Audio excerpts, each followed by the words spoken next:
And now, broadcasting from deep behind enemy lines in the occupied territory of the Socialist Republic of California, your host, former California State Assemblyman and Governor candidate, Tim Donnelly. Hey, don't look now, but the world is on fire. If you read the New York Times, the Republicans have been warning about the massive failure of the Barack Obama foreign policy. We now are hearing from North Korea that they may have detonated a hydrogen bomb. We have no way to confirm or deny that at this point, but it does beg the question that when Barack Hussein Obama said he was going to be the greatest thing that happened to foreign policy, when everyone who vilified George W. Bush for his facile foreign policy ways and said we need more sophisticated people like Barack Obama and Hillary Clinton. Well, I don't know what Hillary Clinton or her campaign is going to say. This happened just off of her being Secretary of State. So, of course, you always get blamed for what happens during your administration or just after. And Bill Clinton was actually going to go to North Korea and give a speech and get paid a crap load of money. So Hillary Clinton, it's getting worse and worse and worse. There's rumors that she may be indicted soon. We'll see. I'm not going to hold my breath. I keep reading these reports, but every time I read them, I hear another report that, the State Department had 38,000 emails that they thought were appropriate to be released, that were relevant to the inquest and investigation, and now they've reduced it down to a single email. That smells of political cronyism and opportunism, and surprise that would be happening in the Barack Obama administration that targeted Tea Party members with IRS audits and things of that nature. Look, my big focus today, as it has been every day this week, is going to be something a little closer to home, because there's nothing we can do about North Korea. That's really in God's hands. If they have a hydrogen bomb, then this world is in serious trouble. And when you combine that with the threats from Iran, and you look at what's happening in Syria, you look at what is happening all over Europe with the Islamic invasion, the jihadists. We've got a story today that there are many people who were raped. A number of women on New Year's Eve were raped, were sexually assaulted by gangs of roving foreigners, which it turns out they didn't want to say in the press there in Europe, but were actually Muslim men. And I'm beginning to wonder if there's more to it than just opportunistic targeting of women, and if it has something to do with a much deeper form of intimidation and possibly even wanting to do what they said they were going to do. They said, we're going to rape your daughters and we're going to populate the world and your grandchildren are going to be Muslim. And now you have this happening after these very threats have been made by many of those who the left stream media viewed only through the eyes of being these poor, innocent Muslim migrants who just needed a safe place to go.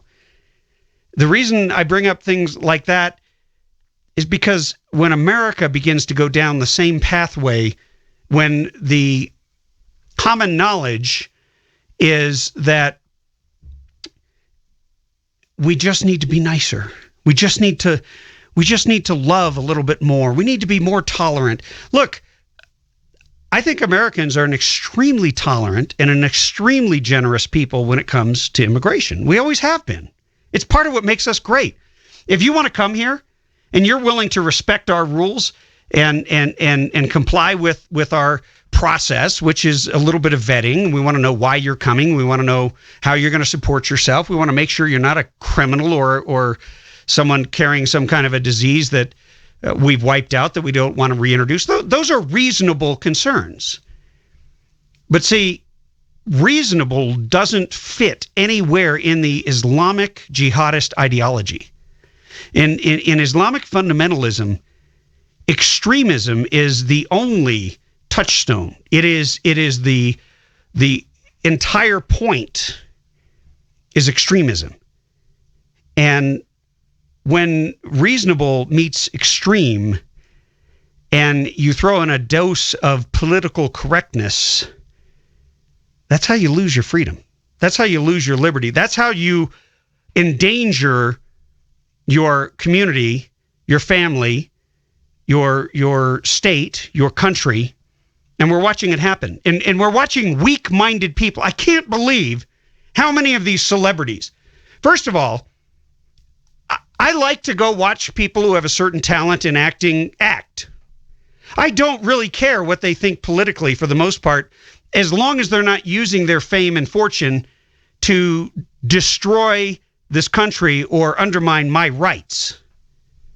See, because once they do that, then it's war for me. Then I could care less. I can't like them anymore, and sometimes it's painful. It sucks. But I will always put our country first. I will always put our freedom and our families and our community ahead of these idiot celebrities who think they know something. And when you ask them a question, just ask them a simple. So you think it's great that Barack Hussein Obama is coming for your guns, and we're going to play the entire speech throughout the show today. We've got it downloaded, and it is. I'm going to stop it as we go along because you're going to be shocked at some of the things that he says, and the attitude with which he says them, and it's going to give you an insight. This is much deeper than Barack Hussein Obama trying to undermine our natural rights. This is much deeper than the Second Amendment. This is much deeper than just one man. This is part of a massive agenda, and you'll hear it in between the lines and in the nuance, and we're going to bring it to you full and uncut so that you can make up your own mind. But look, let not your hearts be troubled, because we don't live in fear, because we know that we will prevail and that we, the people of this great country, will defend our rights and will defend them from any enemy, foreign or domestic. By the way, I've got a piece up at timdonnellyshow.com. I'm going to read you that when we come back. It's short and sweet and to the point, but I think you'll like it. So we're going to take a quick break, and we'll be right back with more. Stay tuned. Hey, welcome back to the show. We are talking about Obama's tears. And you know, there are those who are professional psychologists who have analyzed all this, and there's been much written about this long before Obama cried on camera. And it is said that those who are psychotic or sociopathic tend to cry a certain way, wipe their tears with one hand, and only wipe one side at a time. And a lot of has been said about Obama and whether or not he was faking it. I can't say. Look, I think he was legitimately upset over the death of a child. Who wouldn't be? But everything he's doing, all these measures he's pushing, none of them are going to do anything to actually make anyone safer or prevent a single incident like this happening again. I've got a piece up at Breitbart.com, and it is also at timdonnellyshow.com. I entitled it, "Hey, Obama, it's our right, stupid. Don't violate it." They titled it, "Damn right, Obama, we're bitter clingers." Anyway, I'll let you decide what the title should be. If you want to read it, you can go there, but I'm just gonna read it to you. It's not that long. A teary-eyed President Barack Obama compared gun control Tuesday to women's rights, equating tighter background checks with the battle women waged to win the right to vote, as well as the fight for civil rights for Black Americans. Invoking every shooting incident from Sandy Hook to Aurora to Fort Hood to San Bernardino, Obama leaned awkwardly over the podium, initially speaking about how we need to talk to each other instead of talking past each other, using emotional arguments alternatingly provoking applause and then tears, Obama waxed eloquent at times, allowing passionate rhetoric to carry him away on flights of fancy, leaving reality and reason far behind. One thing was crystal clear. Obama is not going to let this current crisis go to waste. It doesn't matter if the measures he's proposing, just like the dozens of other Marxist-backed gun control measures that have failed to make it through Congress, wouldn't have prevented a single one of the tragedies he's exploiting. It's particularly insulting for those of us who lost friends and neighbors in the San Bernardino jihadist massacre. Increasing background checks wouldn't have stopped Syed Farook from obtaining the guns he used to commit mass murder. Why not? Because first of all, Farook passed one himself, and then he broke the existing gun laws. Note, I said he broke the existing gun laws, sending his neighbor Enrique Marquez to act as a straw buyer. It was Enrique who went into the gun store, Enrique who passed the background check, and then Enrique who illegally bought the weapons and handed them over to the terrorists. There is no law that can stop a determined person who is not only operating outside of the realm and rule of law, but who is operating outside the realm and rule of basic morality and human decency. Once a person elevates himself above all law and morality, he's unfettered by concerns for others or respect for human life. Blocking all private party transactions, such as Obama has proposed, by requiring the same background checks of individual transactions as those performed by licensed FFL dealers, will not stop the Syed Farooks and the Dylan Roofs and the Adam Lanzas of the world. Those who are hell-bent on carrying out the evil in their hearts, no matter what the obstacles stand in their way and no matter what the cost, are not going to be deterred by any new laws. Those are just words on paper. All Obama's executive actions will do is further criminalize law-abiding Americans who are increasingly reacting to gun control tyranny by ignoring and, in essence, nullifying every new assault on gun rights. The simple truth is that Obama can shed all the tears he wants, but not a single red-blooded American is going to surrender his or her rights, nor will we allow further infringement of our God-given rights to defend our lives and our freedom from tyranny, just to make weak-minded people like Obama feel better. The only sure way to keep guns out of the hands of evil people is to protect society from those who have demonstrated they're a threat to innocent people. That means locking up violent criminals instead of coddling them, as Obama has done, deporting illegal alien gang members who terrorize entire neighborhoods, and keeping potential Islamic jihadists out of our country by temporarily banning all Muslim entry until we can tighten up our immigration process to properly screen out potential terrorists. If Obama had proposed those types of measures, he'd have the support of me and a lot of my friends, conservatives, liberals, and libertarians alike. But he's not proposing any such measures. Obama once claimed that Americans are bitter and they cling to guns or religion. And he's right. There's a seething anger at him and Washington in general as the government becomes the greatest threat to, rather than the protector of, our natural inalienable rights. Obama might do well to keep in mind that we Americans, we few, we happy few, we band of brothers, also cling bitterly to our rights and our Constitution, and will defend them against all enemies, foreign and domestic. That is my op-ed. That's my 2 cents. You can share it. You can find it on my Facebook. You can find it up at timdonnellyshow.com. You definitely, if you don't visit the Breitbart.com website frequently, you should, because they get to the news behind the news. They're always penetrating that bubble of left stream media bias and actually getting down to the truth. We're going to roll you a little bit of Obama, and then we'll continue to pick apart his speech frame by frame as we go through this. Thank you. Thank you, everybody. Thank you. Thank you. Thank you, everybody. Please have a seat. Thank you. Thank you, everybody.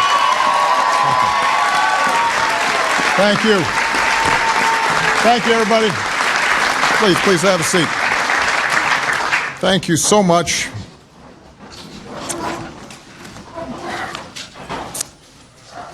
Mark, I want to thank you for your introduction. I still remember the first time we met, the time we spent together, and the conversation we had about Daniel. And that changed me that day. And my hope earnestly has been that it would change the country. 5 years ago this week, a sitting member of Congress and 18 others were shot at a supermarket in Tucson, Arizona. It wasn't the first time I had to talk to the nation in response to a mass shooting, nor would it be the last. Fort Hood, Binghamton, Aurora, Oak Creek, Newtown, the Navy Yard, Santa Barbara, Charleston, San Bernardino. Too many.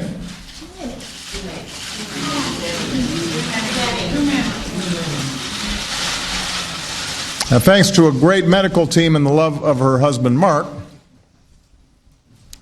my dear friend and colleague, Gabby Giffords, survived. She's here with us today with her wonderful mom.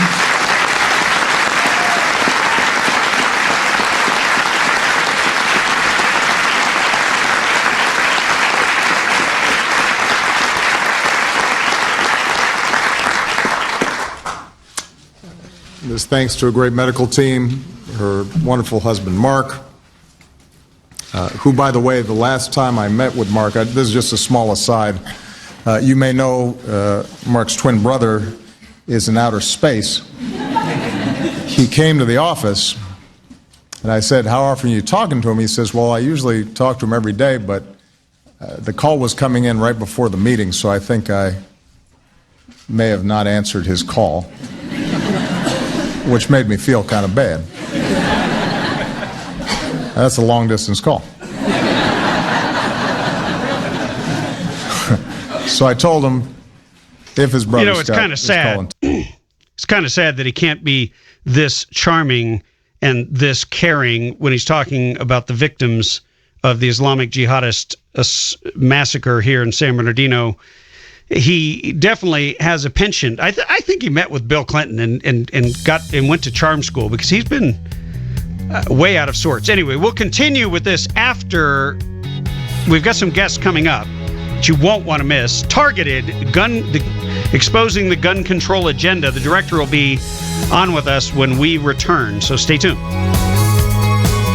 Hey, you are listening to the Radio Free California Network. I am your host, Tim Donnelly, former California State Assemblyman and radio governor here in the state of California. And I have on the Radio Free California Newsmaker line with me the writer and director of the movie Targeted, which is all about exposing the gun control agenda.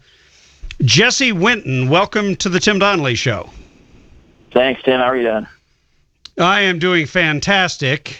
We are not having any of Obama's gun control here today, at least not in my district, not within the sound of my voice, after Islamic jihadists were allowed to operate freely. An Islamic jihadi bride was allowed to come into this country and kill 14 of my neighbors in the San Bernardino area. So, we're on fire. We're just going to nullify whatever they send down the pike.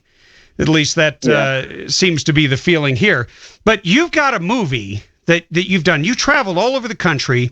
You talked to people about gun control. This is long before the latest tragedies occurred, where you have people like Obama and other politicians trying to exploit them to push the gun control agenda, even if it won't do anything ultimately to stop or prevent the tragedies that occurred or any future ones. Yeah, it's interesting when you look at the issue right now. I think that one of the big underlying problems with President Obama and people pushing for gun control in America is that there's, aside from the constitutional issue, things like that, there's a larger problem of inconsistency within the government. And you look at Barack Obama in 2015, he was technically the biggest arms dealer in America. He was sending them all over the world. And, we have a president who cares about children when it comes to mass shootings, but he only cares about them if they're outside the womb. And, we have a president who allows American citizens to be murdered by immigrants that have come in this country illegally, and there's no response. But, it seems to me that those types of things, those don't do anything for his political agenda in the way that, mass shootings like this do, because they're very emotional issues. Like you said, you've had friends and neighbors that were killed in San Bernardino. It becomes a very deeply emotional and personal issue to people.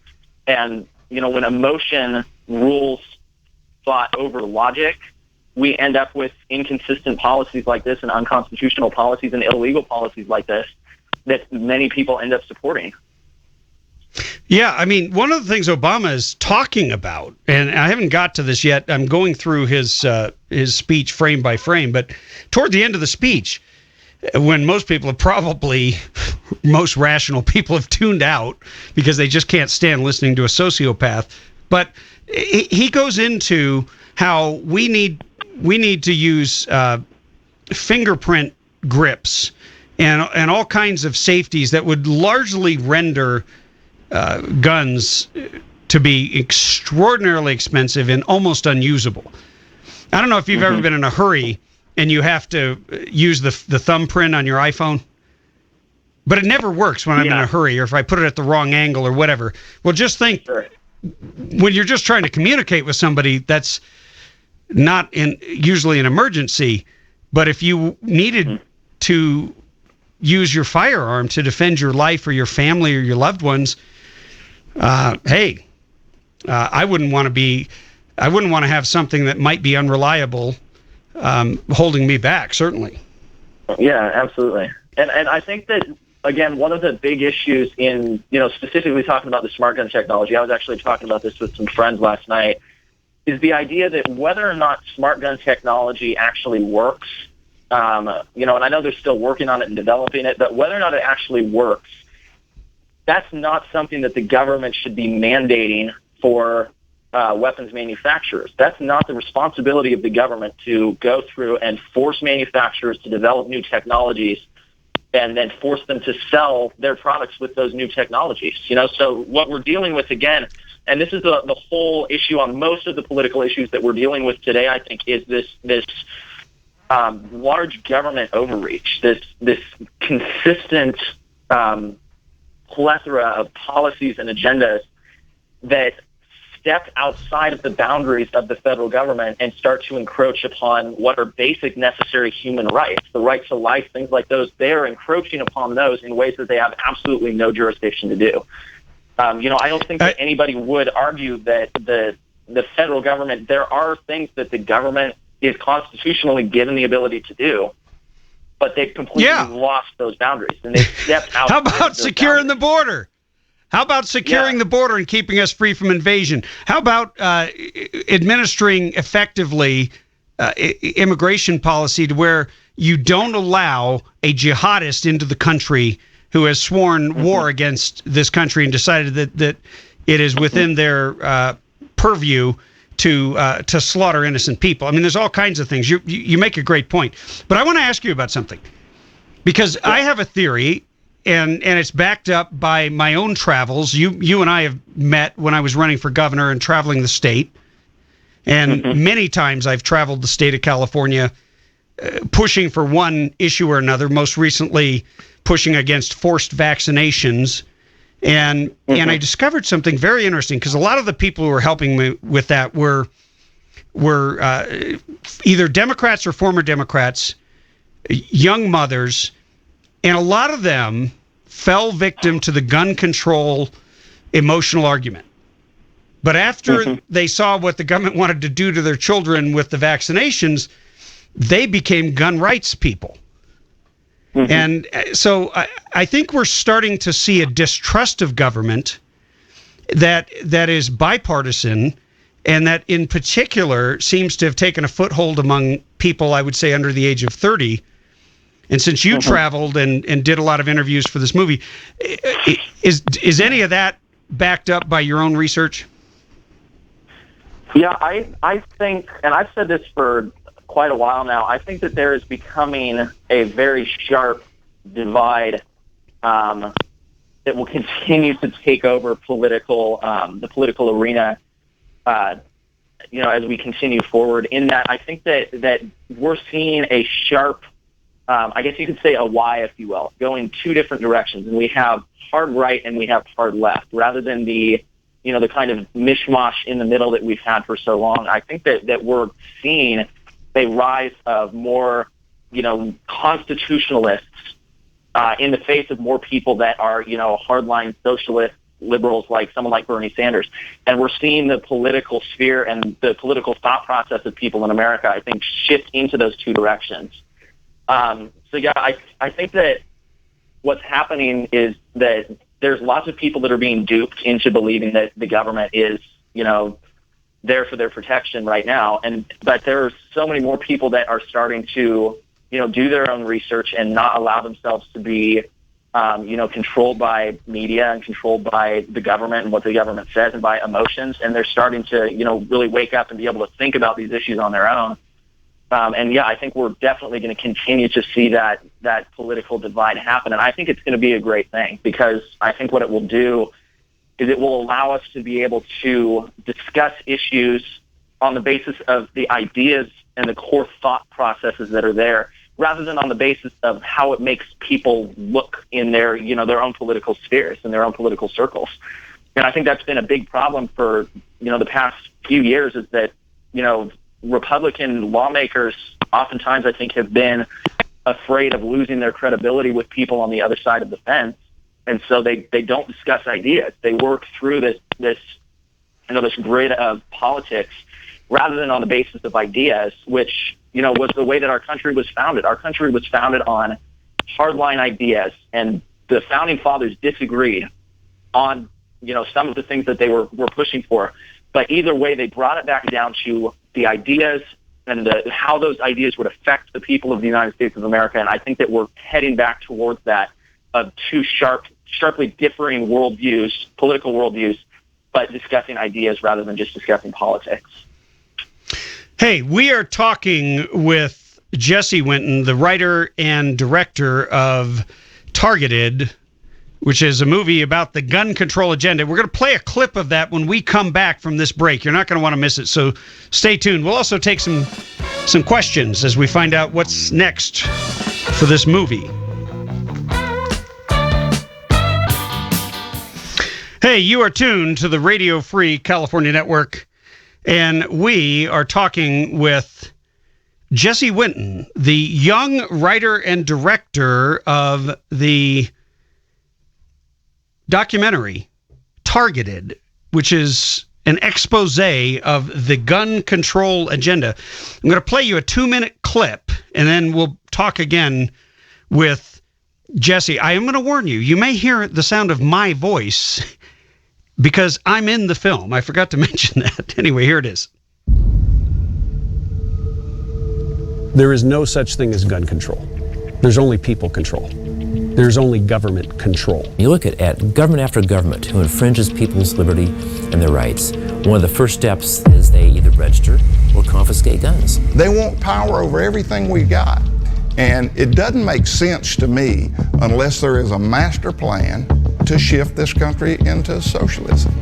For more than 200 years, America has been a nation built on freedom. But as I look at where our country is headed today, I believe that the government has an agenda to take away our freedoms and that they're beginning to do it with gun control. So I set out on a journey to uncover the gun control agenda in America. As soon as you decide what the people can own and what they can't own, then what you're essentially doing is you're handing the control over to somebody else. And let's look at who that is. It's always the government. Their goal is to get, keep, and expand power. Our journey is not complete until all our children, from the streets of Detroit to the quiet lanes of Newtown, know that they are cared for. I think the astounding thing is that we have any freedoms left. There's no Second Amendment right to bear every type of weapon that you know of. If you can take a person's firearm away, you can take anything away from them. It is amazing how quickly the pages are turning toward government control. The founding fathers distrusted unbridled power. Everything that is happening is exactly what they were worried would happen. Why is the Second Amendment such an important aspect of freedom? Because we've seen it work. If we don't stand up against tyranny, we won't have freedom.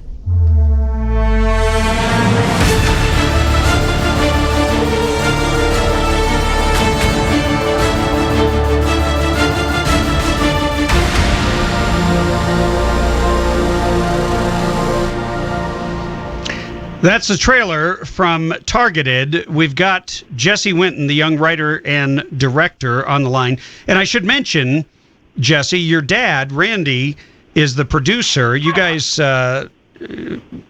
did this project, and it's very timely, given what is happening right now, the discussion that is happening in the country. And I don't know how you feel, but I feel like the Second Amendment, our constitutional and natural rights, have never been more in jeopardy than they are right now from a constant, nonstop assault from government. So when is this, talk to us, when is this movie going to come out? What is the plan to release it? Because I think there's going to be a lot of people that are going to be very interested in what you have uncovered and what you expose in this movie. Yeah, it's the filmmaking process is kind of a tough one to nail down, specific concrete dates and things like that, just because it kind of fluctuates in and out. But we're currently in the marketing and distribution phase. We're working with some people you would know if I was to mention the names that are going to be helping us, more than likely helping us, working to get the word out about this film and to help us get it released. Hopefully sometime this spring. In the next 3 or 4 months is when it should be releasing. We're wrapping up the last probably week or so with the sound mix, just to make sure it all sounds good. And then once that's done, then it's just a matter of starting to get more of the word out and getting more people interested and involved, so that we can actually release it. And we're not exactly sure how it's going to be released yet, whether it'll be theatrical or not. But at this point, we just know that it's a timely film that we think needs to get out there and be seen. So we're just I couldn't agree more. Trying to get it finished. No, I understand. And look, what you have created is really, it's theatrical film quality. I've seen a lot of the footage, and you guys use some great equipment. I like the fact that it's you as a young man. How old are you again? What, it's like 24, 25? I'm 21 right now, actually. I started writing and working on this film. I was 19. Okay, excuse me. I didn't mean to date. I didn't mean to date you there. No, you're good. You're a remarkable young man. But here's the thing. Thank you. It's your journey. It's not like it's a story of discovery where you're looking for the facts. You're not just going in there with an agenda. Mm-hmm. Yeah, and it's a really interesting thing, kind of dovetailing on that idea of it being my story and my journey. Something that I personally, in my own study, have found out about film and stories like that is the idea that people connect far better with someone or something, that they can connect to on an emotional level than they do just with information.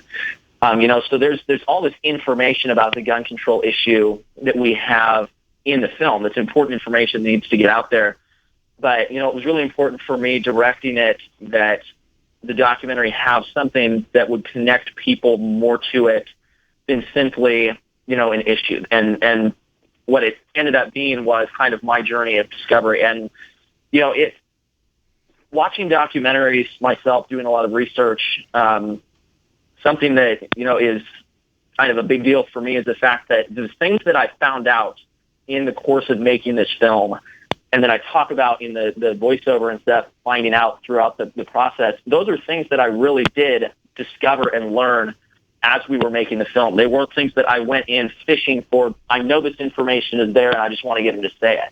Most of the time, it was me legitimately just saying, I don't know this, and I want to know more about it. And well, that's sort of how you and I met serendipitously. Mm-hmm. I was going to an event to speak about, I believe, Obamacare, if I'm not mistaken, and I wound up talking to you guys about guns. It was a double whammy. It was a double feature. Mm-hmm. Yeah. Hey, that's all the time we have, unfortunately. But the website is targetedthemovie.com, right?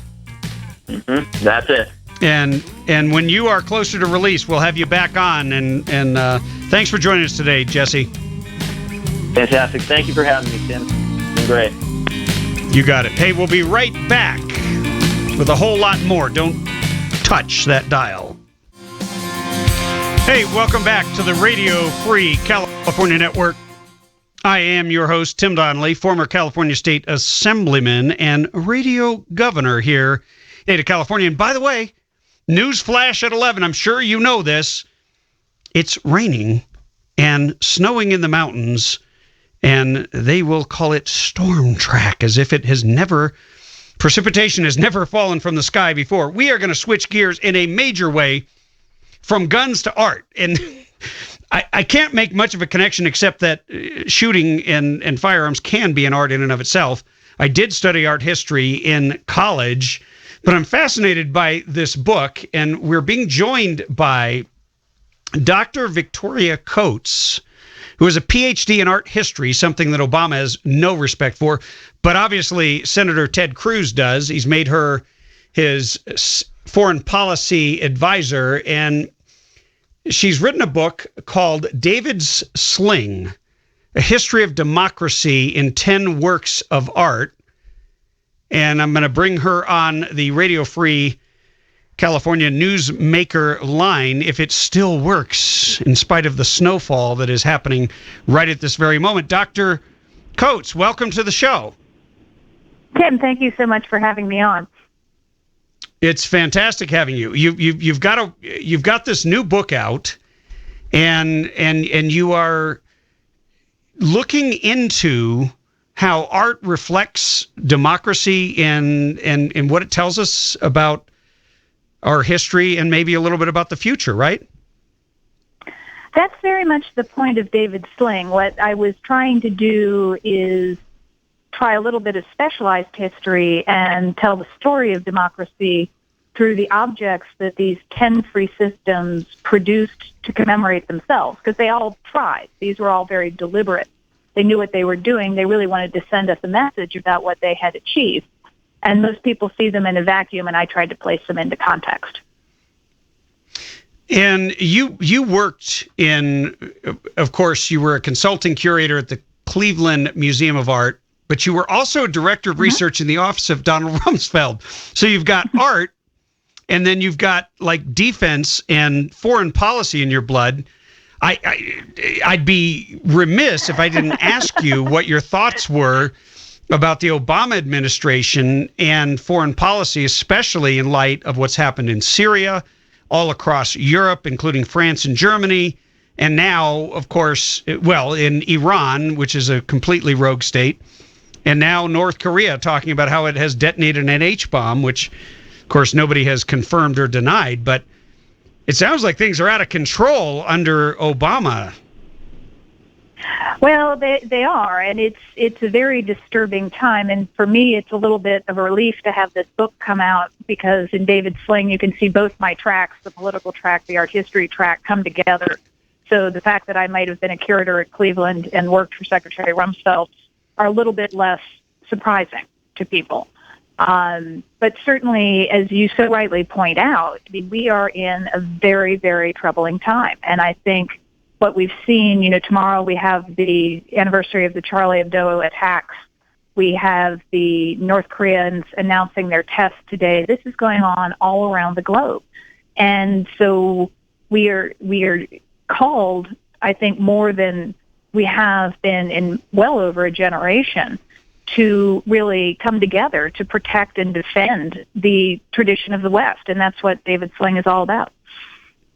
I mean, when you look at the forces that are moving in the world, you look at not just the ones we just talked about, but also take into account that we don't have any decent footing of a relationship with either China or Russia. And you have all these fault lines everywhere. It's hard to not have the word World War III on your tongue, because everywhere you look, there's a potential for something to disintegrate much more clearly than even the way that World War I or World War II were started. So, well, and I don't know if you can tie some art into that and give us a crystal ball here, but give us some insight. Well, I wish I had a crystal ball, and certainly the North Korean situation points to the problem that you just highlighted, which is we don't have a working relationship with China. The Chinese don't fear this administration. The North Koreans know there's going to be no repercussions. I mean, they called a UN Security Council meeting. That was the response. And so why wouldn't the North Koreans continue to push this sort of thing? And Senator Cruz has raised several times the feeling that we're in 1938 and we're facing an existential threat, and we have politicians running around declaring peace in our time. So I think we can certainly be enormously concerned about the range of threats. But I think what's hopeful about David Sling is that in both World War I, and it's interesting, most people don't know this, but Claude Monet was still alive and painting vociferously throughout the war. And he was very good friends. I didn't know George that. Clemenceau. Oh, yeah. And he was very good friends. This is chapter 9. You're going to love it. Friends with George Clemenceau, the Tiger, who was the prime minister of France and really won World War I. And at the end of the war, Clemenceau's first trip outside of Paris, 2 or 3 days after the armistice, was to go to Monet's birthday party. And Monet told him, I want to give you some of the paintings that I did during the war so they can heal the nation. We can celebrate the preservation of the Third Republic. And so we had, what was a very dire moment, a very dark moment for the West, but at the very end, there was triumph. And same thing in World War II. It was a terrible moment. And the last book a chapter in the book talks about Picasso's Guernica, a great protest picture against the fascists, against the Nazis. And it looked so dark when Guernica was bombed, but of course, ultimately the Allies prevailed. So I think that's really my message, that we do face dire threats. And I would certainly never minimize them, but being a student of history, you can have some hope that ultimately we would come together to prevail. Her name is Dr. Victoria Coates. She's a PhD in art history. She also was a director of research in the office of Secretary Donald Rumsfeld. Her book is called David's Sling, A History of Democracy in 10 Works of Art. We're going to take a quick break, and when we come back, I want you to put on your Cruz hat for a minute and give us a little insight into how Senator Ted Cruz might see the world. We're talking with top foreign policy advisor, for Senator Ted Cruz, who's running for president. She's also a PhD in art history. She was a director of research for Secretary Donald Rumsfeld and has written a book, David's Sling, A History of Democracy in 10 Works of Art. You can get it at Amazon.com. I don't know where else you might want to direct people, Dr. Victoria Coates, but feel free to give out a website if you have one. Well, Amazon works just fine. I'm hearing that they're shipping same day, but Barnes & Noble works as well and Books A Million. So I think anywhere people are accustomed to getting books, they should be able to get this one. Well, good deal. So put on your senior foreign policy advisor cap for a moment for us and give us a little insight into Senator Ted Cruz. We haven't been able to get him on the show. Would love to just kind of get a glimpse of his view of the current crisis that we're facing internationally. And I know there's a lot of nuances. You've got Islamic terrorism, you've got Islamic immigration, and you know, it's hard to take your eyes off Germany, because if you blink, something else happens. Well, as we were talking before the break, it's a very unsettling time. Every morning you wake up and some other bad thing has happened. And what Senator Cruz has been talking about pretty consistently since he got into the Senate has been that we've taken our eye off the ball in the Obama administration, and we've gotten away from the principles that were really formative to President Reagan that everyone likes to talk about. People like to say peace through strength. They like to say we win, they lose. But sometimes we lose sight of the fact that these are very difficult things to do. The words may be simple, the principles are very challenging. And so as he's been looking at the world, and we faced crises from Ukraine to ISIS to Iran to China, to say, ask a very simple question, which is what is in the best interest of the United States? And so one of the things we've been facing is Syria. And we have, on the one hand, a very bad anti-Israeli, anti-American dictator, Bashar al-Assad. And on the other, we have ISIS. And as the Israeli prime minister said when he was in town in November, we don't have a side in that fight. And so if we go in to try to topple Assad, who is a terrible person but is not directly threatening us, I don't see that as our errand. But then on the other hand, you have ISIS, who has said they want to kill and has killed Americans, has said that they want to come here, and they have come here. And so as he looks at that situation, he said, find our enemy and kill him. Yeah, well, and by the way, you are on the air in Southern California's Inland Empire, which covers, and literally almost in the heart of the listening area is San Bernardino, where the tragedy happened. I have a picture of Michael Wetzel on right here in the studio with me, who was a neighbor of ours. And he was the father of 6 who was slaughtered, and all because of failed policy. And we've got Obama coming out and saying, I'm going to take away the one tool that if you had it in your hand, if it was easily and readily available to law-abiding citizens who didn't know they were going to be in danger when they were at a Christmas party at work, but now we know you can be murdered there and just about anywhere, given this ideological mindset. And yet the president hasn't said one word about changing the immigration policy, about doing anything that would actually protect Americans. All he's done is become a threat to our ability to protect ourselves. And it just defies logic. And I think both the Second Amendment issues, where he now is saying he won't interfere with anyone's lawful right to bear arms. He tucks that word lawful in there. It's not just right to bear arms. He's going to define the terms by which the citizens of this country can bear arms. And his attitude toward border security, sanctuary cities, the refugees coming in from both Northern Africa and the Middle East, he does not see the threats that we face. And it is, in a way, very much like Neville Chamberlain thinking he can deal with Hitler. You can't. You have to defend against it. And, of course, the one real constitutionally mandated responsibility of both the Congress and the executive branch is to defend the nation. So this is something Senator Cruz Article 4 just believes in passionately. Article 4, Section 4 of the Constitution says that the federal government shall keep the states free from invasion and guarantee a Republican form of government. Well, when you allow a massive invasion, whether it's an illegal invasion of those who've come into the country illegally, and then you have the politicians pandering to them, which then ultimately undermines a Republican form of government because your voice no longer matters to your representative because they've got other interests.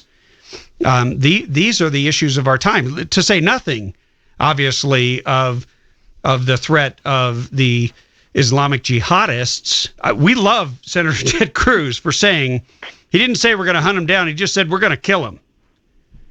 We're not going to hold him to justice. We're not going to take him to trial. We're going to kill him. We're going to end him. Unfortunately, they really can't be reasoned with, and we're dealing with two sides of a very dangerous coin. We have the ISIS and Al-Qaeda folk on the one side, and we have the Iranians on the other.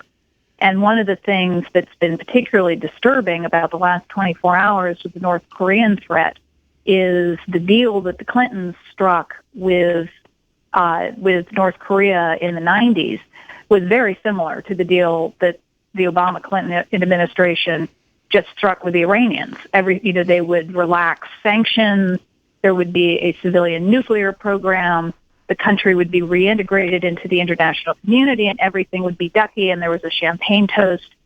And the North Koreans went out and pursued a nuclear weapon. And how we could possibly imagine that they wouldn't do this again under the terms of the Iran deal, it defies logic. So I think we need to be very, very concerned at what's happened over the last 24 hours as a ramification, a consequence of this kind of deal. Absolutely, and I don't know how to say it in sophisticated terms, so I'll just say it the way I'm going to say it. But I feel like I've visited Berkeley many times, and hey, the college Republicans are living behind enemy lines. They need a little encouragement once in a while. But I actually spoke to the poli-sci class there one time and thoroughly enjoyed it. But here's the thing.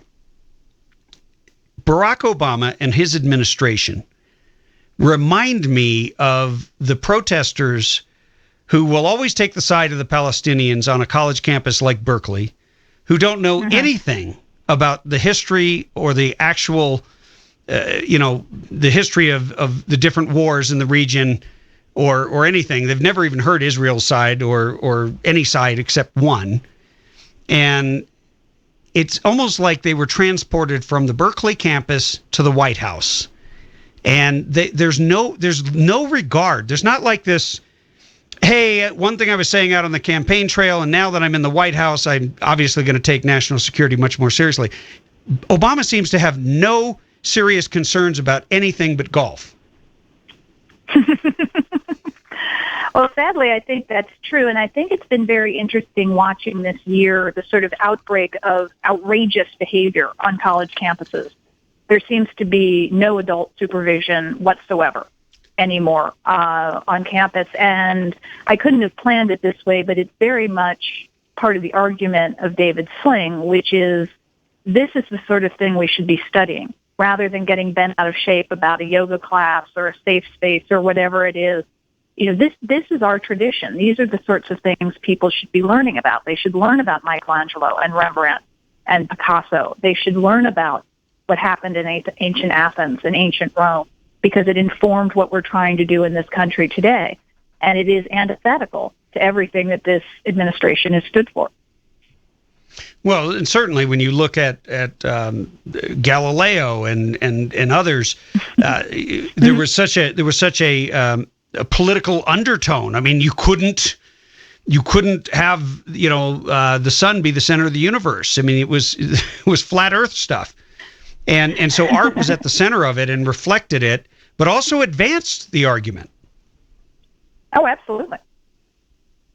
I agree. And it's funny, Galileo actually shows up at the end of the Rome chapter because one of the antiquarians who was studying the past was also going to be on trial for heresy and you had such strong controls on speech. And that's, we've been talking about the Second Amendment. The attacks on the First Amendment are maybe even more concerning today. You will only speak this way. And if you deviate, you might have the Attorney General coming down on you. And it's very concerning.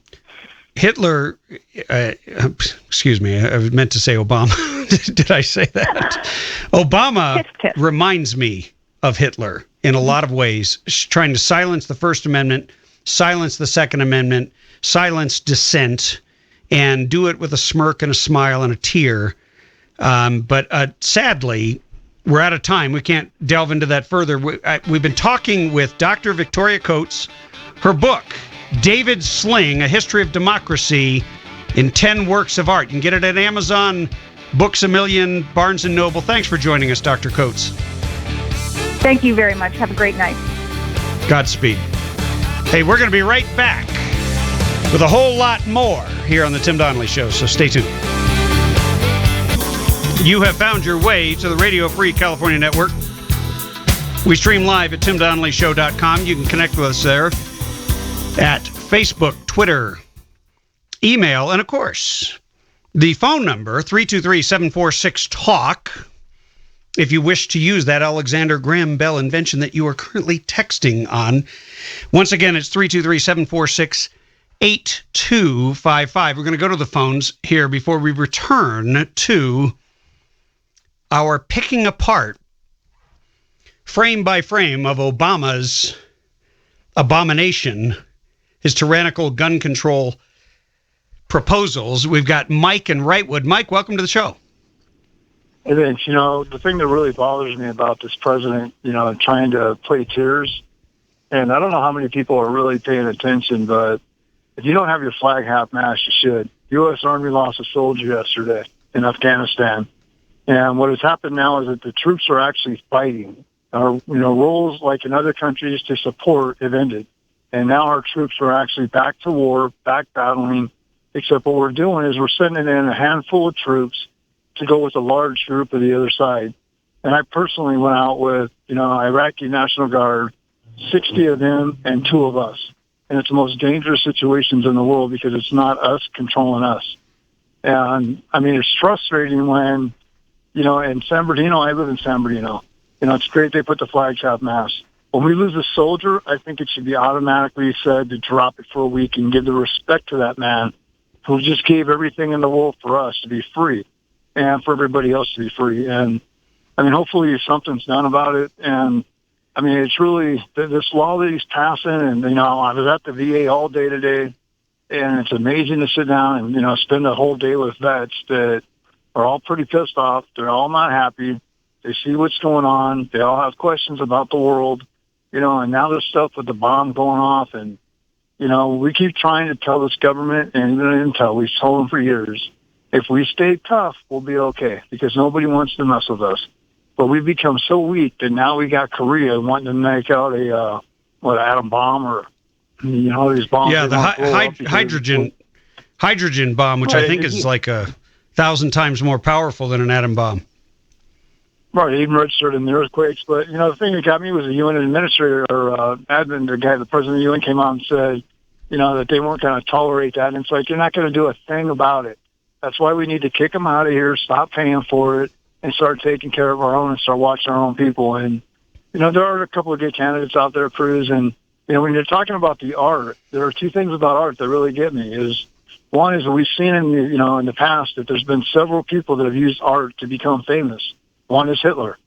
He used art, when he first started out to get people to see it because they knew that the visual of the art was something that was easier to say than it was to have him do speeches.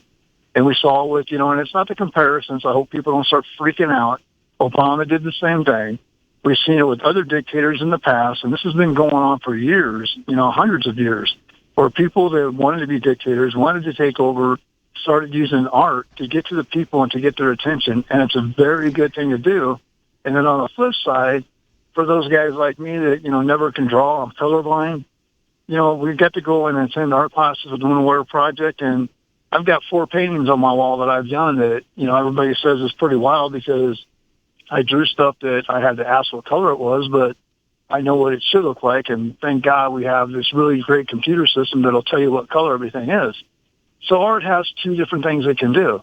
It can make everything really comfortable, really light. It's a good thing for us guys in the military that have done stuff, but it can also be used for political purposes to get people to see a message that they don't know they're seeing. Yeah.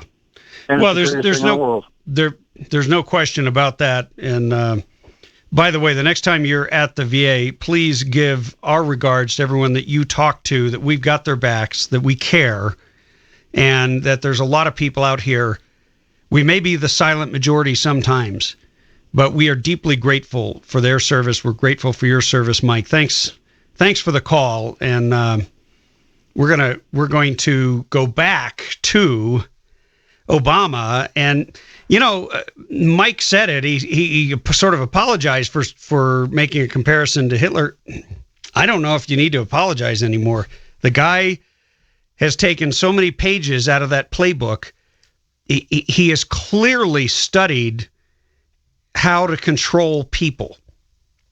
And it wasn't just some happenstance that got this guy elected. He had a plan. He had people behind him. He absolutely has a lot of skills. We saw them on display yesterday. The crying on command, the use, very effective use of tragedy and of the victims of tragedies to advance something that isn't going to do anything to stop or end or prevent any future tragedies. But nonetheless, Barack Obama, in his own words. I usually talk to him every day, but the call was coming in right before the meeting, so I think I may have not answered his call, which made me feel kind of bad. That's a long-distance call. So I told him if his brother Scott is calling today, that he should take it. Turn the ringer on.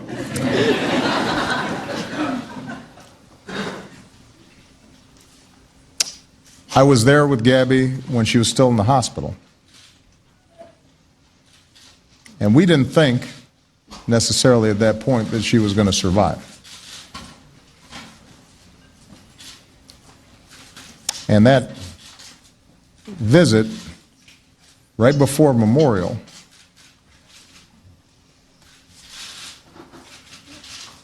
about an hour later, Gabby first opened her eyes.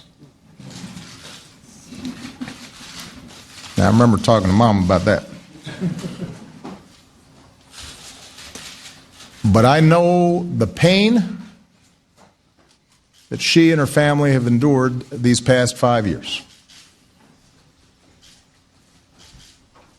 And the rehabilitation and the work and the effort to recover from shattering injuries.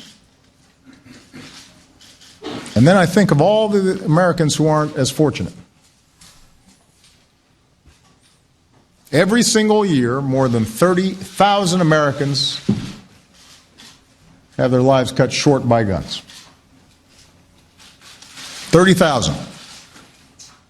Suicides, domestic violence, gang shootouts, accidents. Hundreds of thousands of Americans have lost brothers and sisters, or buried their own children.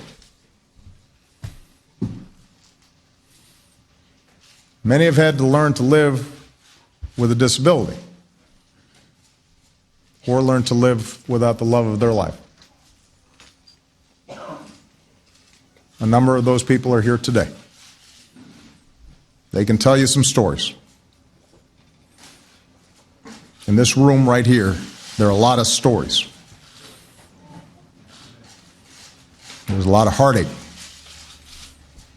There's a lot of resilience. There's a lot of strength. But there's also a lot of pain. And this is just a small sampling. The United States of America is not the only country on earth with violent or dangerous people. We are not inherently more prone to violence. But we are the only advanced country on earth that sees this kind of mass violence erupt with this kind of frequency. It doesn't happen in other advanced countries. It's not even close.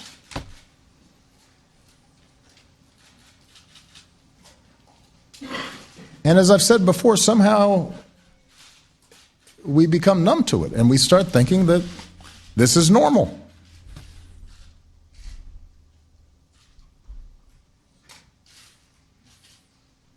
And instead of thinking about how to solve the problem, this has become one of our most polarized partisan debates. Despite the fact that there's a general consensus in America about what needs to be done. That's part of the reason why on Thursday I'm going to hold a town hall meeting in Virginia on gun violence. Because my goal here is to bring good people on both sides of this issue together for an open discussion. I'm not on the ballot again. I'm not looking to score some points. I think we can disagree without impugning other people's motives or without being disagreeable. We don't need to be talking past one another, but we do have to feel a sense of urgency. I'm going to stop it right there, but I want you to keep in mind when he comes back to talk about the NRA, when he comes back to talk about people like us, the bitter clingers who actually believe in the Second Amendment, he'll talk past us. He'll demonize. He'll impugn our motives, even though he's said that he's going to hold these town hall meetings. It is chilling to hear Obama set up this case and then look at what he's actually proposing, because I believe there's a much deeper plan afoot, and we'll get into that when we come back here at the Radio Free California Network.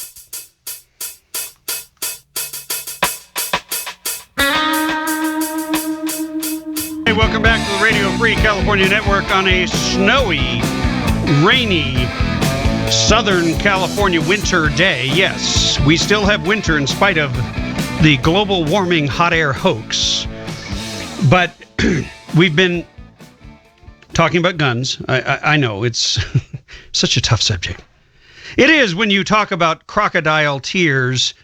Obama, who, if you're not familiar, there was some body language work done by a Dr. Glass, who's a psychologist and expert. And this was written about 10 years ago.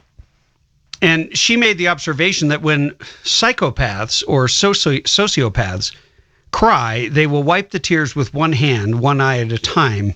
And when you look at some of the pictures of Obama doing that, it's kind of chilling. And yet, ordinary people, when they cry, it's much more genuine. They wipe both at the same time. Who knows if that means anything? I'll let you decide that. I'm not an expert on that topic, but I am sort of an authority, at least on the Second Amendment. Maybe not on every type of gun, but let's listen to more of what he's saying and what he intends to do. This is Barack Obama. In Dr. King's words, we need to feel the fierce urgency of now. Because people are dying. And the constant excuses for inaction no longer do. No longer suffice. That's why we're here today. Not to debate the last mass shooting, but to do something to try to prevent the next one.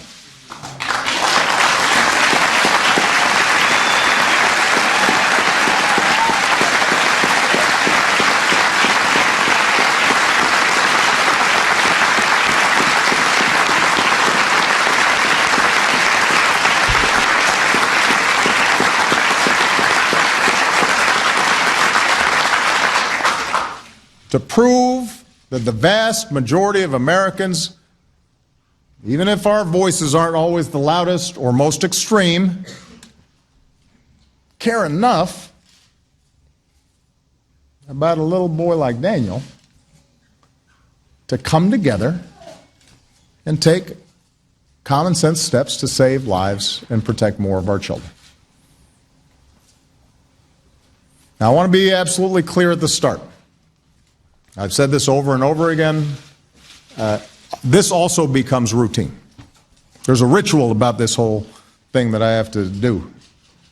I believe in the Second Amendment. It's there written on the paper. It guarantees a right to bear arms. Now, I got to stop him right no matter there. How many times people try to twist said, my words around? He said, I believe in the Second Amendment. It's there written on paper. It's the right to keep and bear arms, I guess. Do you hear the complete lack of passion and conviction when he's talking about right-wing troglodytes, when he's talking about people that he can demonize as racist, even though he doesn't know them, when he talks about people in this country who he opposes and basically hates, he gets fired up. When he talks about the NRA, there's no equivocation. He is passionate. He is dead on in his language. He is one shot, one kill Obama. He is not lackluster, half asleep. This is a man who swore an oath to uphold and defend this Constitution. He doesn't get to change it.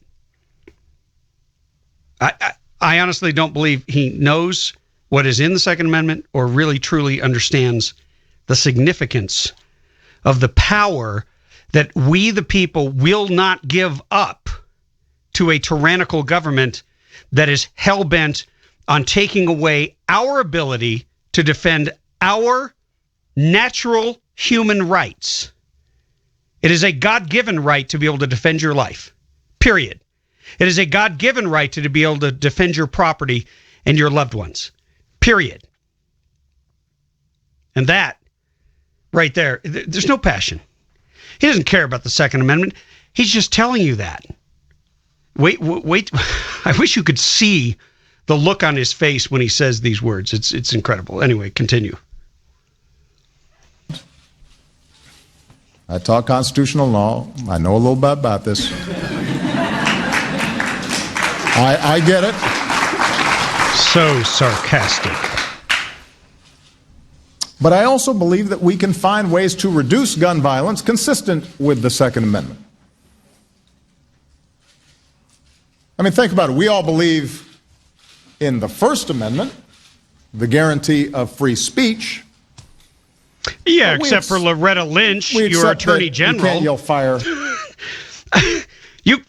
I'm sorry, you can't have it both ways. You can't use the Constitution to defend the destruction of the rights of the people that the Constitution inculcates and protects and acknowledges. You have Loretta Lynch, your Attorney General, who said, if you speak the truth about Islamic jihadists, if you speak the truth about Islam, if you say these words about Muslims, we are going to come for you. We're going to use the power of government. We're going to put a gun to your head. We're going to arrest you. We're going to take away your freedom, and we're going to shut you down and shut you up. That's the real Barack Obama. Yeah, I'll get a little fired up. Anyway, well, more when we come back, so stay tuned. What I feel, I can't say. Chief Engineer Sean McNeil has a sense of humor with his music picks. This is good. Hey, if you're just joining us here at the Radio Free California Network, you have really missed out. I mean, we've gone from guns to art to guns and back to art in a little bit, because what Obama is doing here with this speech has been done before. And there are many charismatic leaders, and whether you like him or not, he's charismatic. He knows how to evoke an emotional response. Hitler was incredibly good at that. he was incredibly good at exploiting the fears. And you know what? It's fascinating because Obama, while he cries tears for the victims of gun violence, it's only gun violence. Doesn't matter if somebody was run down by a car. Doesn't matter if somebody died from, some other cause, being killed with a frying pan or a baseball bat or a knife. None of that warrants his tears. Doesn't matter if they were killed by Islamic terrorists and beheaded or attacked with a machete. Doesn't matter if they were killed in Benghazi because his Secretary of State refused to give the order to allow help to come in a timely fashion. And by the way, there's a new movie coming out. I can't wait to see it. It's called 13 Hours. I've met the widow of one of the incredibly courageous men who perished and gave his life to save others. And it is... Anyway, I want to see the whole story. I think it's an important story, and we'll definitely bring you information on that. But we're going to have to go back and listen to more. And I'm forcing you to listen to Obama because I don't just want you to hear what people say about it. I want you to hear it for yourself. In a theater, we understand there are some constraints on our freedom in order to protect innocent people. We cherish our right to privacy, but we accept that you have to go through metal detectors before being allowed to board a plane. It's not because people like doing that, but we understand that that's part of the price of living in a civilized society. And what's often ignored in this debate is that a majority of gun owners actually agree. A majority of gun owners agree that we can respect the Second Amendment while keeping an irresponsible, law-breaking few from inflicting harm on a massive scale. Today, background checks are required at gun stores. If a father wants to teach his daughter how to hunt, he can walk into a gun store, get a background check, purchase his weapon safely and responsibly. This is not seen as an infringement on the Second Amendment. Contrary to the claims of what some gun rights proponents have suggested, this hasn't been the first step in some slippery slope to mass confiscation. Contrary to claims of some presidential candidates apparently before this meeting, this is not a plot to take away everybody's guns. You pass a background check, you purchase a firearm. The problem is some gun sellers have been operating under a different set of rules. A violent felon can buy the exact same weapon over the internet with no background check, no questions asked. A recent study found that about 1 in 30 people looking to buy guns on one website had criminal records. 1 out of 30 had criminal record. We're talking about individuals convicted of serious crimes, aggravated assault, domestic violence, robbery, illegal gun possession. People with lengthy criminal histories buying deadly weapons, all too easily. And this was just one website within the span of a few months. So we've created a system in which dangerous people are allowed to play by a different set of rules than a responsible gun owner who buys his or her gun the right way and subjects themselves to a background check. That doesn't make sense. Everybody should have to abide by the same rules. Most Americans and gun owners agree. And that's what we tried to change 3 years ago. He tells so many lies in such a short period of time. I don't know where to stop him because I don't want to just keep saying liar, liar, liar, pants on fire. I mean, first of all, the majority of gun owners hate Obama. Let's start with that. Number two, they don't trust him. And number three, almost everything he just said was a flat-out lie. Let's take apart the so-called gun show loophole. If you're a violent felon, you can buy a gun over the internet. That's bull crap. That isn't even true. He just made it up out of whole cloth. Somebody told him that.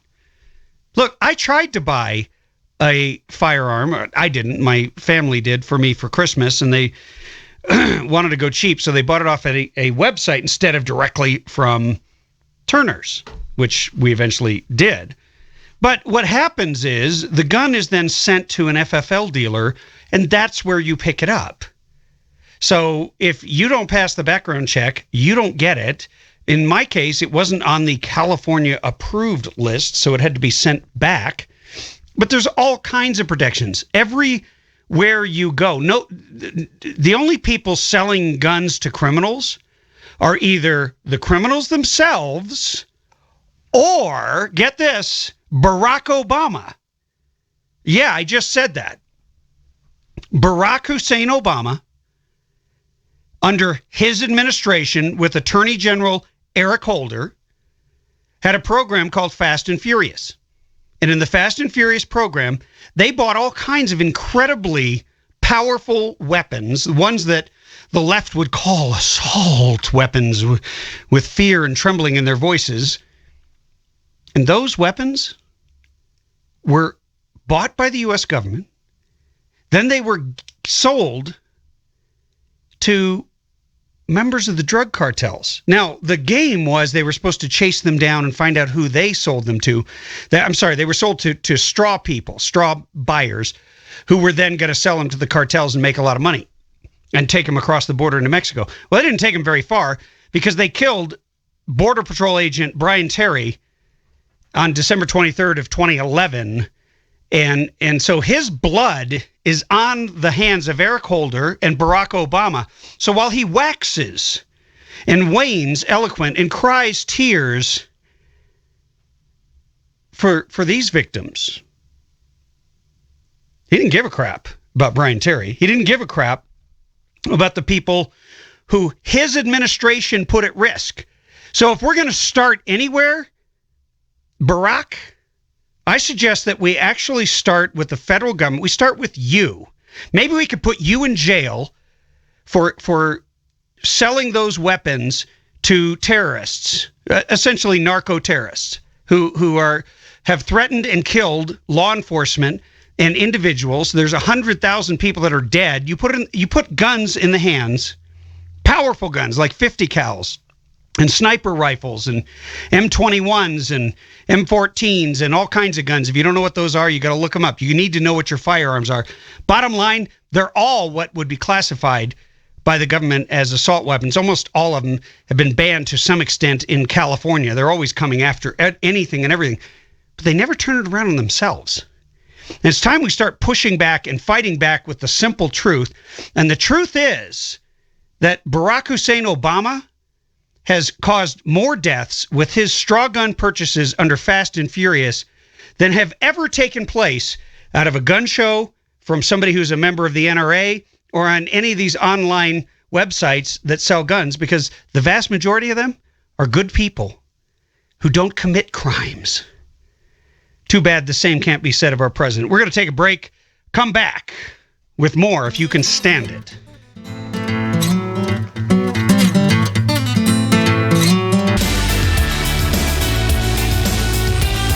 I hate to subject you to more of Obama. You've got to know what's going on, and you've got to hear it from his own lips. This is a man who will do and say anything to advance his agenda, and I don't believe his agenda is even just gun control.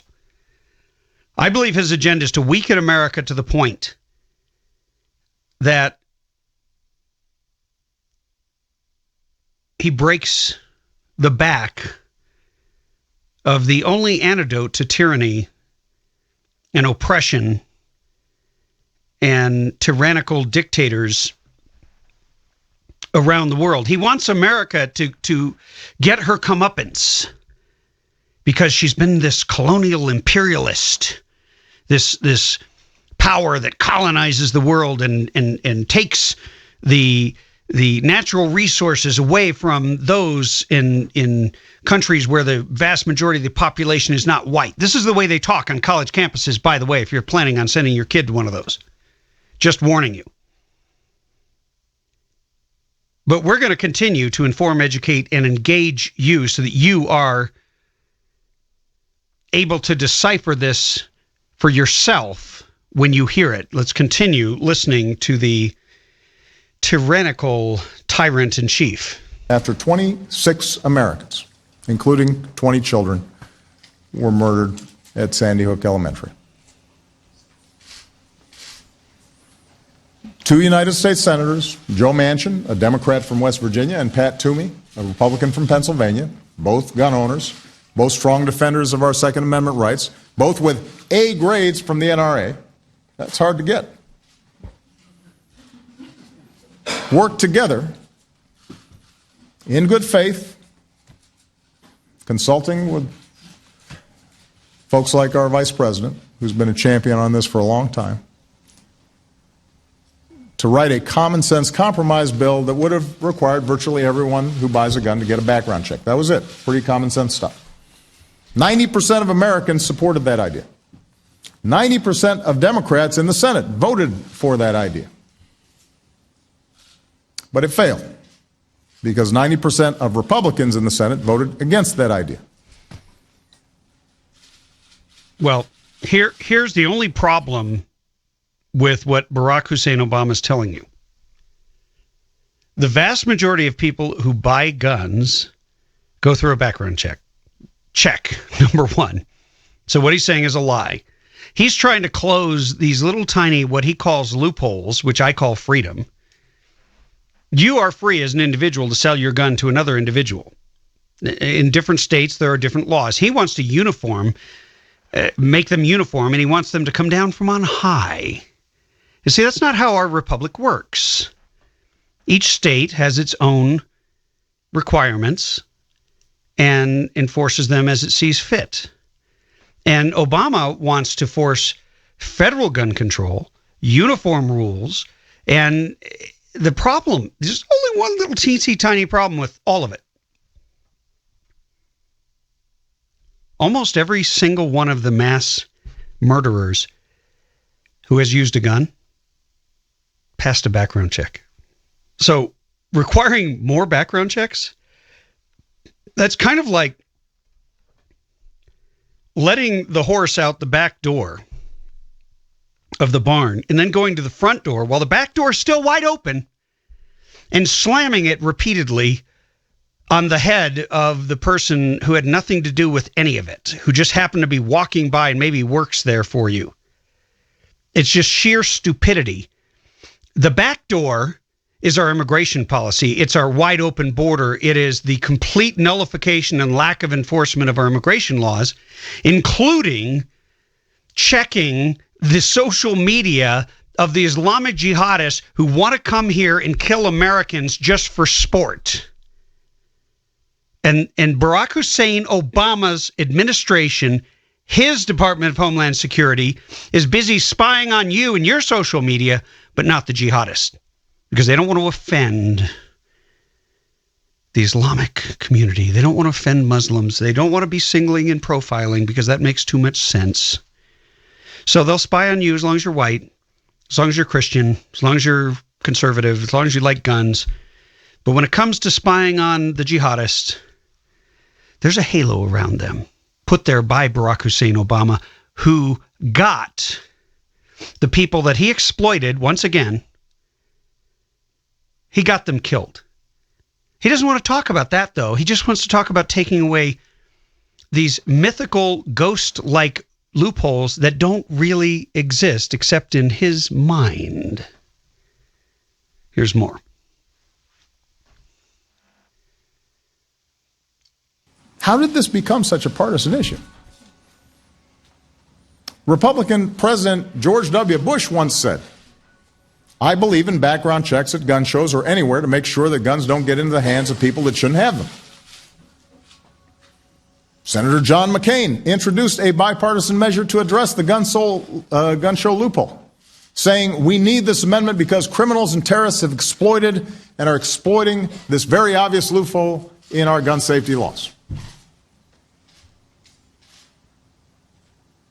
Even the NRA used to support expanded background checks. And by the way, most of its members still do. Most Republican voters still do. How did we get here? How did we get to the place where people think requiring a comprehensive background check means taking away people's guns?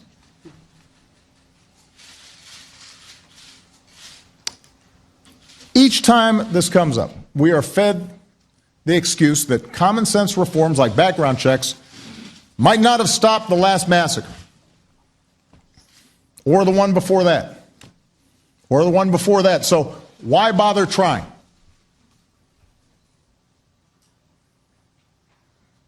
I reject that thinking.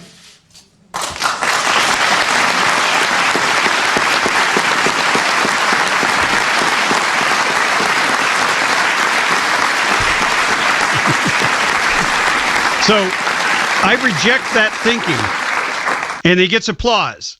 The thinking is, let's not do anything that would actually prevent what happened in the past from happening again in the future.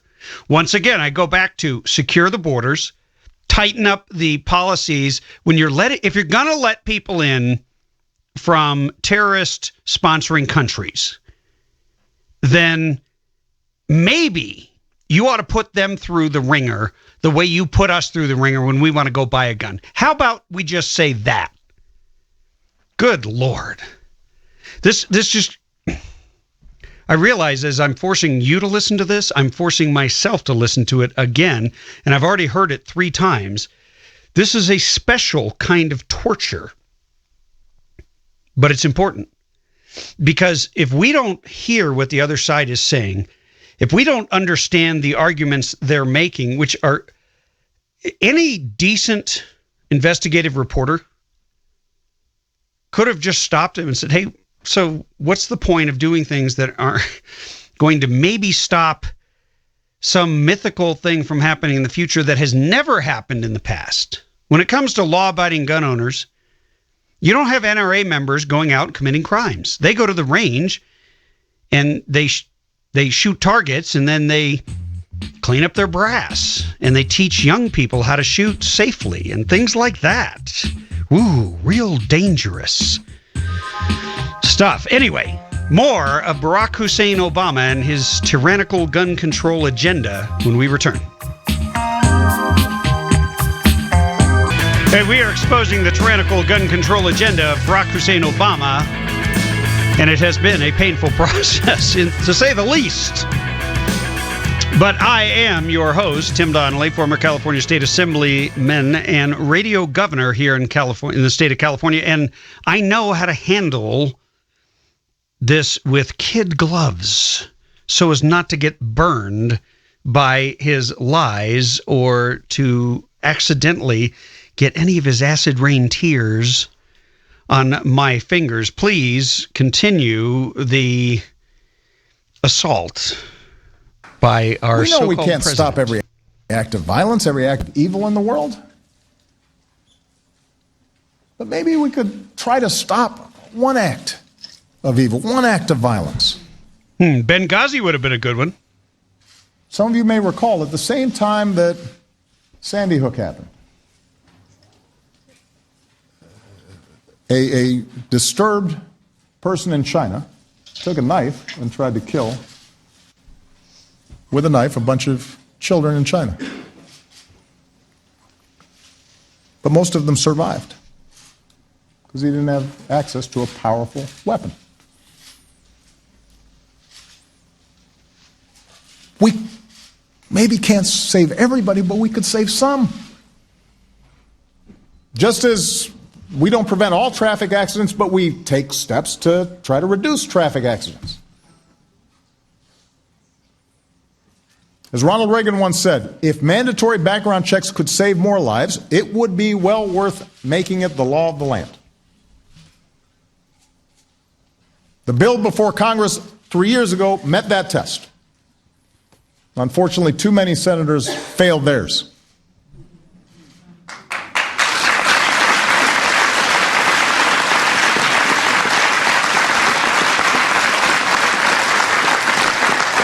In fact, we know that background checks make a difference. After Connecticut passed a law requiring background checks in gun safety courses, gun deaths decreased by 40%. 40%.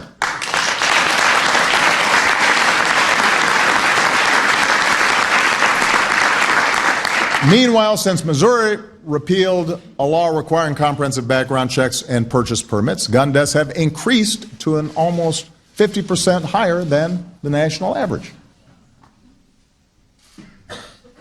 One study found, unsurprisingly, that criminals in Missouri now have easier access to guns. And the evidence tells us that in states that require background checks, law-abiding Americans don't find it any harder to purchase guns whatsoever. Their guns have not been confiscated. Their rights have not been infringed.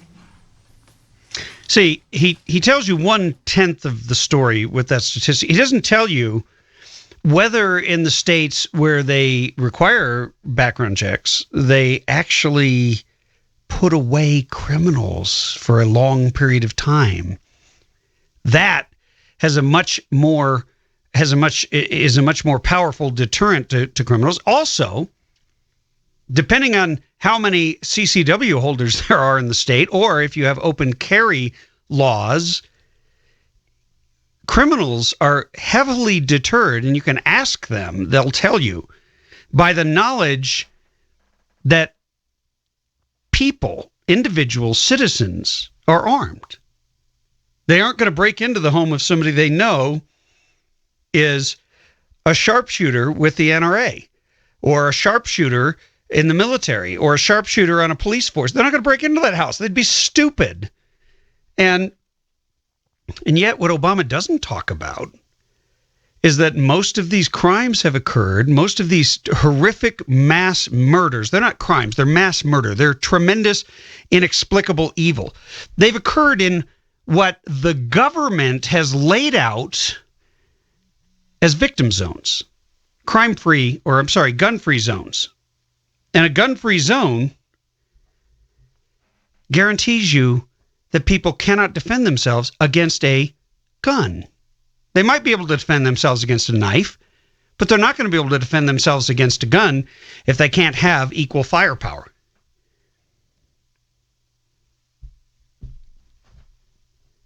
Anyway, back to the insanity. And that's just the information we have access to.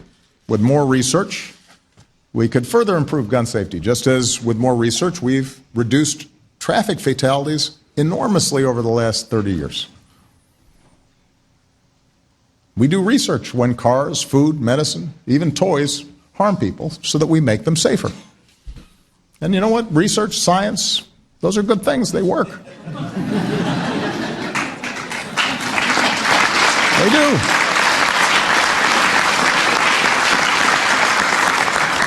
That was a slap in the face.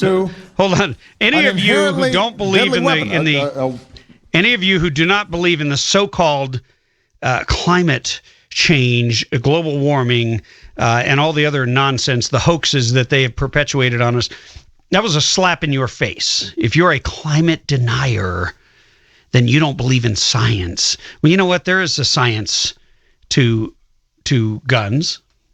It's very sophisticated, and it's absolute. And there is one thing that Obama could do to improve, or certainly cut down on any possible accidental deaths by guns, and that is require firearm safety courses put on by the NRA in every school in America. Now, I don't think certainly the federal government, I'm sure they would figure out a way to push that. I'm not saying that I would want to push something from the federal government on down, but if he wants to encourage people with his bully pulpit to participate, because just like sex ed, it might lead, which is their goal, hopefully, is to prevent unwanted pregnancies, right? You educate people, you tell them about the risks, you explain the ins and outs. Well, why not do the same thing with guns and kids? I'm going to go to the phones here because I just can't take much more of this without a little help from my friends. John in North Carolina. Tim, I am so upset. That was such a emotional speech or whatever you want to call it yesterday, but I was so touched I went and turned all my guns in today. If you could believe that. John, I you know what? There's no hope for guys like you. You're not a good enough liar to be the president. At least the kind of president that I was, and that Bill Clinton. That Barack Obama is. Come on, stop trying to play around in Hollywood. Then, huh? Dude, you really got to work on that. You should have had a little session with the wife. She probably could have cried on cue much more convincingly than you, having been married to you all these years. Yeah, I thought I was doing good. Yeah, exactly. Yeah. What a crock. C-R-O-C-K. Yeah. But like you, I was an English major. I'm a pretty good speller, and I don't speak as well as I should have. But I'm learning from you. But yeah, this is all a bunch of hooey. It doesn't matter what the law is. The law-abiding citizens are going to go by the law, get their gun permit, like I did, and then go through the more extensive permit to get your concealed carry. And it's all a crock. It really is. Well, and look, where you tell me where it is in the Constitution that it says the federal government, the centralized government, shall enforce laws on the Second Amendment. I've never read that in the Constitution, but I have read that they're supposed to secure our borders. I have read they're supposed to keep the states free from invasion. If he took the same approach, got on camera and cried over the deaths of Kate Steinle and Jamil Shaw Jr. and the Bologna family in San Francisco, if he said, and we are, damn it, we're going to enforce the law. I'm sorry, it's tough love, but if you're here illegally, you're going to have to go home. We're going to deport your ass. And it doesn't matter if you're a good person or a criminal. The bottom line is we're going to have law, and law is going to be the rule of the day. If he was doing that, he'd have the whole country on his side, except maybe 5% of the GOP and Democrat elitists. Yeah, and what about the butchering of all these unborn and sometimes born infants that they're butchering themselves for? Well, you might as well say it, money. Where's his heart there? Oh, he doesn't care. By the way, I forget which state it was. It might have been Alabama or Texas. I'm not sure, but I'm thinking Alabama, where they passed a law that says that that it's illegal to kill anything with a heartbeat. I thought, wow, that's kind of an interesting way to put it into context. What's that again? It's illegal to kill what? It's illegal to kill anything with a heartbeat, any human. Yeah, okay. That actually has a heartbeat. Okay. Yeah, crazy. Yeah. Anyway, exactly. Hey, John, thanks for the call. Thanks for your attempt at acting. Keep the day job. I will. Good evening to you. Good show, man. Oh, you got it. Hey, we're going to take a quick break, come back to the final segment, and finish off Obama. We're going to take you back to the president's speech, as much as you can stomach before dinner time here. Whatever we don't finish today, we will get through in the next day or so, because it is important. I'm just going to stop talking and let him continue to lecture you on why you are such a threat. Nobody argues that guns are potentially deadly. Weapons that kill tens of thousands of Americans every year. Congress actually voted to make it harder for public health experts to conduct research into gun violence. Made it harder to collect data and facts and develop strategies to reduce gun violence. Even after San Bernardino, they've refused to make it harder for terrorist suspects who can't get on a plane to buy semi-automatic weapons. That's not right. See, he's right. That's not right. That is just a lie. That can't be right. That's a lie. He just said that Republicans refuse to support a bill that would make it impossible for terror suspects who aren't allowed on airplanes to buy a gun. Okay, so let's think about this. If there are terrorist suspects in the United States who could potentially board planes, and you're worried about them buying guns, I don't know. This is kind of a crazy idea. Why don't you arrest them? Why don't you go find them? Why don't you put some resources? Why don't you look at their Facebook pages? Maybe they'll tell you where they are. I mean, this is ludicrous. And by the way, he doesn't tell you that 82 members of the Department of Homeland Security are on the no-fly list. And nobody would classify them as terrorists. A lot of good people get on the no-fly list because it is a bogus, stupid, like many government lists, it's stupid. And the bottom line is, if there are any terrorists that we have to keep off planes, they aren't going to be able to buy a gun in this country. You don't need to put them on some special list. But he wants to find every loophole he can to deny as many people as possible. And every one person that goes to buy a gun who is rejected, I would say there's 10,000 or 100,000 who are just discouraged. They hear about it through Facebook or word of mouth, and they give up. And that's what he really wants. He wants you to give up, because when you actually arm yourself, learn how to use your weapon proficiently. And by the way, January 16th, you need to be out there at the Apple Valley Gun Club. If you haven't, I don't know if they have any tickets left. They were going fast when I signed up. But bottom line is, he's trying to weaken this country by disarming it. Here's more.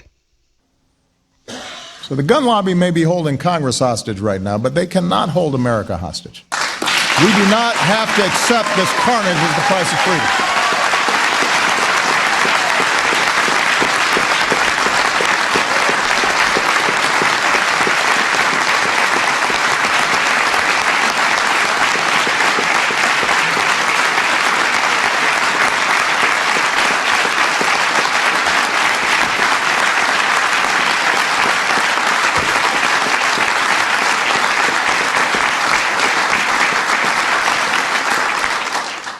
Now, I want to be clear. Congress still needs to act. The folks in this room will not rest until Congress does.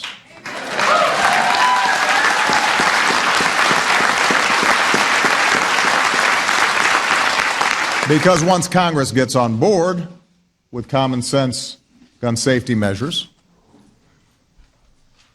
we can reduce gun violence a whole lot more. See, why I got a question. Can't wait. I just got a question. Why isn't the goal to reduce all violence? Why is it only gun violence? Why are guns singled out? And he made a comment that if we do this, then this carnage will no longer be the price of freedom. Freedom is a very dangerous concept. Living free is inherently risky.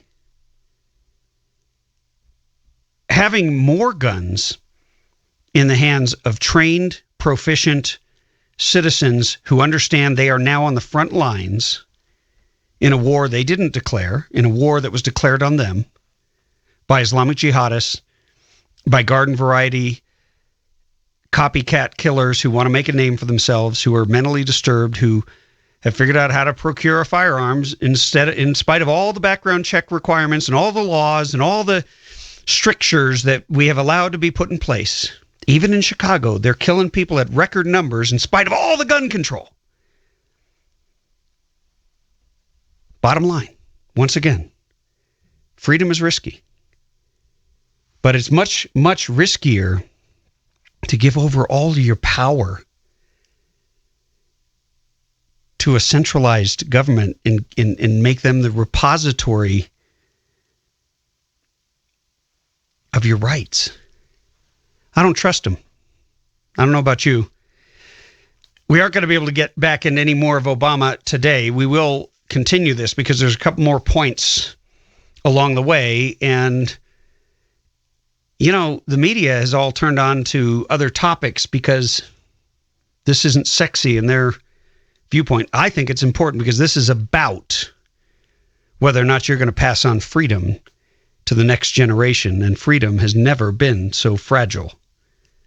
And it is our firearms that have always stood us well in defending that freedom, whether the threat is foreign or domestic. I got to say thank you to Sean McNeil, who is our chief engineer and erstwhile producer, all of our sponsors, and of course you, because without you, we don't have a show. God bless America and Godspeed. Tim Donnelly Show, out. What's so proud?